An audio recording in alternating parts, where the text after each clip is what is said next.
na humo nitaweka nafaka yangu yote na vitu vyangu. Kisha nitajiambia, nafsi yangu, una vitu vyema vingi ulivyojiwekea akiba kwa miaka mingi. Pumzika basi, ule, unywe, ufurahi.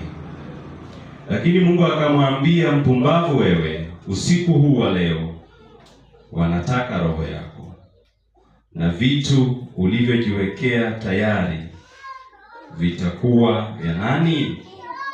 Ndivyo alivyo mtu ajiwekeaye nafsi yake akiba,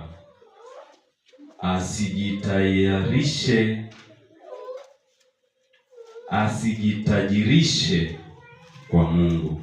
Bwana bariki maandiko.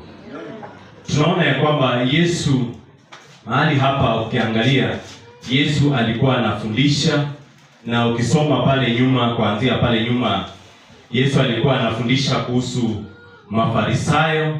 Alikuwa anafundisha makutano kuhusu jinsi ya kuishi maisha ambayo ni ya kumpendeza Mungu.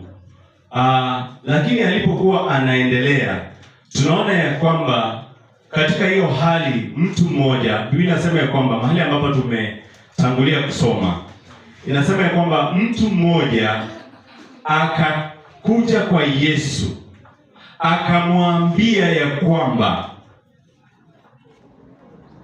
Mwalimu, mwambie ndugu yangu anigawie urithi